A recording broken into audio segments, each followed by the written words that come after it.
तर केळीमध्ये double lateral असण्याचे काय फायदे आहेत आणि काय तोटे नसण्याचे काय तोटे ते बघू आपण. आता एक पाहिला तर सगळ्यात महत्वाचा फायदा की डबल लॅटरल असल्यामुळे केळीला एक मजबूतपणा येतो. मजबूतपणा कसा येतो ते तुम्हाला दाखवतो. आता मजबूतपणा म्हणजे तुम्ही काय म्हणता, आता हे सिंगल लॅटरल आहे, ही बरोबर खोडाच्या जवळ आहे.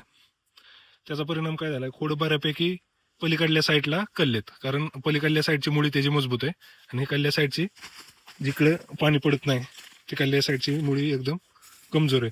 त्यामुळे झाड पलीकडल्या साईडला झुकलेलं आहे. त्याचा परिणाम काय होतो, वाऱ्यात ह्याच्यात ते झाड कॉलॅप्स होऊ शकतं किंवा पडू शकतं म्हणा. दुसरी गोष्ट, दोन्ही साईडनी ड्रिप असेल, सबमेन असेल, लॅटरल असेल, तर त्याचा काय फायदा होतो की आपटेक चांगलं राहते झाडाचं. आपटेक चांगलं राहिल्यामुळं दोन्ही साईडची मुळी चांगली राहते, ते मजबूतपणा येतोय झाडाला. आणि दुसरी गोष्ट असेल की झाडाची वाढ एकसारखी होती. झाडाचं तुम्ही गड म्हणाल तर गड सुद्धा चांगलं पडतात.